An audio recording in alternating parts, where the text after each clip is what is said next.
ಈ ವಿಡಿಯೋದಲ್ಲಿ ನೋಡಲಿಕ್ಕಿರೋದು ಒಂದು ಸಾಲಿಡ್ ಲೇಯರ್ನ ಕುರಿತಾಗಿರುತ್ತೆ. ಇದಕ್ಕಿಂತ ಮುಂಚೆ ಶೇಪ್ ಲೇಯರ್ನ ಕುರಿತು ನೋಡಿದ್ವಿ. ಈಗ ಏನಂದರೆ ಒಂದು ಸಾಲಿಡ್ ಲೇಯರ್ ಅಂದರೆ ಏನಂತ ನಾನು ಹೇಳ್ತೇನೆ. ಅದಕ್ಕಿಂತ ಮುಂಚೆ ನಾವು ಒಂದು ಸಾಲಿಡ್ ಲೇಯರ್ ಹೇಗೆ ಕ್ರಿಯೇಟ್ ಮಾಡ್ಬೋದು ಎನ್ನುವುದು ನೋಡಬೇಕು. ಸಾಲಿಡ್ ಲೇಯರ್ ಕ್ರಿಯೇಟ್ ಮಾಡಲಿಕ್ಕೋಸ್ಕರ ಮೇಲೆ ಕಾಣುವ ಈ ಒಂದು ಲೇಯರ್ ಎನ್ನುವ ಆಪ್ಷನ್ಗೆ ಕ್ಲಿಕ್ ಮಾಡೋ. ಈ ಲೇಯರ್ ಕ್ಲಿಕ್ ಮಾಡೋ ಸಮಯದಲ್ಲಿ ನ್ಯೂ ಎನ್ನುವ ಒಂದು ಆಪ್ಷನ್ ಇದೆ.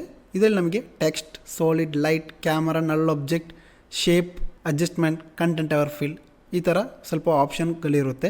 ಈಗ ನನಗೆ ಬೇಕಾದದ್ದು ಸಾಲಿಡ್ ಎನ್ನೋ ಈ ಒಂದು ಆಪ್ಷನ್. ಇದರ ಶಾರ್ಟ್ಕಟ್ ಎನ್ನೋದು ಕಂಟ್ರೋಲ್ ವೈ. ನಿಮಗೆ ಕಂಟ್ರೋಲ್ ವೈ ಯೂಸ್ ಮಾಡ್ಬೋದು, ಅಲ್ಲ ಅಂದರೆ ಸಾಲಿಡ್ ಲೇಯರ್ ಯೂಸ್ ಮಾಡ್ಬೋದು. ಅದು ಕೂಡ ಅಲ್ಲ ಅಂದರೆ ಈ ಒಂದು ಟೈಮ್ ಲೈನಲ್ಲಿ ರೈಟ್ ಕ್ಲಿಕ್ ಮಾಡಿ ಇಲ್ಲಿ ನಿಮಗೆ ನ್ಯೂ ಇರುತ್ತೆ, ಇಲ್ಲಿ ನಿಮಗೆ ಸಾಲಿಡ್ ಯೂಸ್ ಮಾಡ್ಬೋದು. ಸಾಲಿಡ್ ನಾನು ಕ್ಲಿಕ್ ಮಾಡುವ ಸಮಯದಲ್ಲಿ ನಮಗೆ ಈ ಥರ ಒಂದು ಪ್ಯಾನಲ್ ಕ್ರಿಯೇಟ್ ಆಗುತ್ತೆ. ಈ ಪ್ಯಾನಲ್ನಲ್ಲಿ ನೇಮ್, ನಿಮಗೆ ಬೇಕಾದ ನೇಮ್ ನಿಮಗೆ ಕೊಡ್ಬೋದು. ನಾನಿಲ್ಲಿ ಸಾಲಿಡ್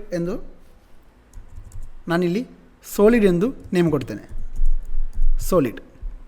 ಅದೇ ಥರ ಇದರ ವಿಡ್ತ್ ಆ್ಯಂಡ್ ಹೈಟ್ ನಿಮಗೆ ಅಡ್ಜಸ್ಟ್ ಮಾಡಿಡ್ಬೋದು. ನಿಮಗೆ ವಿಡ್ತ್ ಎಷ್ಟು ಬೇಕು, ಅದೇ ಥರ ಹೈಟ್ ಎಷ್ಟು ಬೇಕು ಎಂದು ಅಡ್ಜಸ್ಟ್ ಮಾಡಿ ಇಡ್ಬೋದು. ಮತ್ತೆ ಇರುವ ಆಪ್ಷನ್ ಅಂದರೆ ಮೇಕ್ ಕಾಂಪ್ ಸೈಜ್ ಅಂದರೆ ನನಗೆ ಈ ಒಂದು ಕಾಂಪೋಸಿಷನ್, ನಾವು ಫಸ್ಟ್ ಒಂದು ಕಾಂಪೋಸಿಷನ್ ಕ್ರಿಯೇಟ್ ಮಾಡುವಾಗ ಅದಕ್ಕೆ ಒಂದು ಸೈಜ್ ಕೊಟ್ಟಿರ್ತೀವಿ. ಓಕೆ, ಅದೇ ಸೈಜಲ್ಲಿ ನಮಗೆ ಈ ಒಂದು ಸಾಲಿಡ್ ಲೇಯರ್ ಕ್ರಿಯೇಟ್ ಆಗಬೇಕು ಅಂದರೆ ಮೇಕ್ ಕಾಂಪ್ ಸೈಜ್ ಒಂದು ಜಸ್ಟ್ ಎನೇಬಲ್ ಮಾಡಿದರೆ ಸಾಕಾಗುತ್ತೆ. Pixel aspect ratio square pixel ಇರಲಿ, ಇದು ಚೇಂಜ್ ಮಾಡಲಿಕ್ಕಿಲ್ಲ. ಮತ್ತೆ ಇರುವ ಆಪ್ಷನ್ ಅಂದರೆ ಕಲರ್. ನಿಮಗೆ ಕಲರ್ ಯಾವ ಕಲರ್ ಬೇಕಾದರೂ ಕೊಡ್ಬೋದು. ನಿಮಗೆ ಯಾವ ಕಲರ್ ನಿಮಗೆ ಇಷ್ಟ ಆಗುತ್ತೆ ಆ ಒಂದು ಕಲರ್ ಕೊಡ್ಬೋದು. ಈಗ ನಾನು ಇಲ್ಲಿ ಒಂದು ಸ್ಕೈ ಬ್ಲೂ ಥರ ಒಂದು ಕಲರ್ ಕೊಡ್ತೇನೆ. ನಂತರ ಓಕೆ.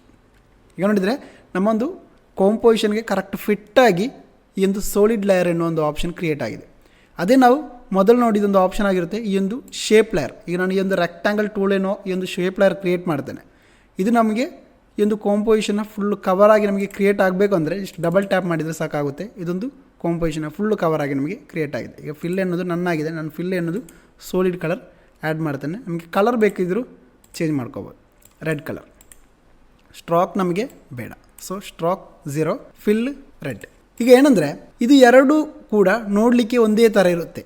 ಶೇಪ್ ಲೇಯರ್ 1 ಆಗಿರಲಿ, ಅದೇ ಥರ ಸಾಲಿಡ್ ಲೇಯರ್ ಆಗಿರಲಿ, ನೋಡಲಿಕ್ಕೆ ಎರಡೂ ಕೂಡ ಒಂದೇ ಥರ ಇರುತ್ತೆ.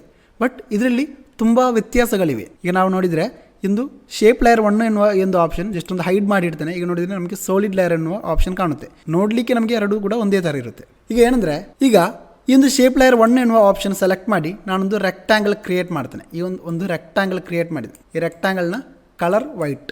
ಈಗ ನೋಡಿದರೆ ನಮಗೆ ಒಂದು ರೆಕ್ಟ್ಯಾಂಗಲ್ ಕ್ರಿಯೇಟ್ ಆಯಿತು.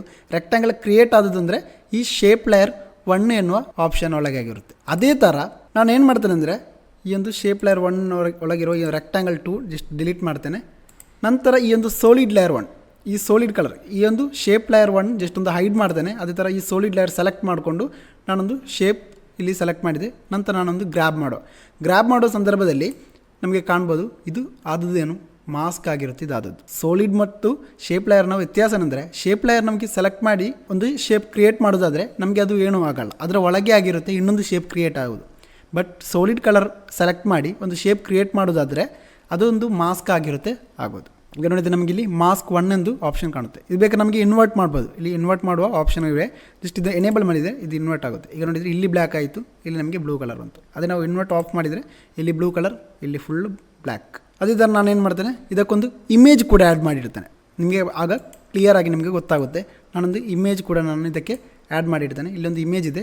ಇದನ್ನು ಸಾಲಿಡ್ ಲೇಯರ್ನ ಕೆಳಗಡೆ ನಾನು ಏನು ಮಾಡ್ತೇನೆ, ಎನೇಬಲ್ ಮಾಡಿ ಇಡ್ತೇನೆ. ಈಗ ನಮಗೆ ಕಾಣ್ಬೋದು ಇದರ ಸೈಜ್ ಸ್ವಲ್ಪ ಇನ್ಕ್ರೀಸ್ ಮಾಡುವ ಮತ್ತು ಇದರ ಪೊಸಿಷನ್ ಸ್ವಲ್ಪ ಕೆಳಗೆ ಮಾಡಿಡೋಣ, ಲೈಕ್ ಈ ಒಂದು ರೀತಿಯಲ್ಲಿ. ಈಗ ಏನಂದರೆ ಈ ಒಂದು ಮಾಸ್ಕನ್ನು ಇನ್ವರ್ಟ್ ಮಾಡುವ ಸಮಯದಲ್ಲಿ ನಾವು ಜಸ್ಟ್ ಎನೇಬಲ್ ಮಾಡುವ ಸಮಯದಲ್ಲಿ ನಮಗೆ ಈ ಒಂದು ರೆಕ್ಟ್ಯಾಂಗಲ್ ಕ್ರಿಯೇಟ್ ಆದ ಈ ಒಂದು ಆಪ್ಷನಲ್ಲಿ ಮಾತ್ರ ಆಗಿರುತ್ತೆ ನಮಗೆ ಆ ಒಂದು ಫೇಸ್, ಆ ಒಂದು ಇಮೇಜ್ ಕಾಣಲಿಕ್ಕೆ ಸಾಧ್ಯ ಆಗೋದು.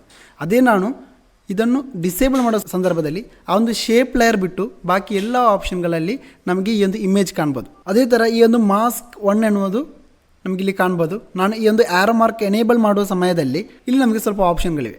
ನಮಗೆ ಬೇಕಾದರೆ ಮಾಸ್ಕ್ ಫೆದರ್ ನಮಗೆ ಇನ್ಕ್ರೀಸ್ ಮಾಡಿ ಕೊಡ್ಬೋದು. ಈಗ ನೋಡಿದರೆ ನಮ್ಮ ಈ ಒಂದು ಮಾಸ್ಕಿನ ಫೆದರ್ ನಮಗೆ ಇನ್ಕ್ರೀಸ್ ಆಗಿದೆ.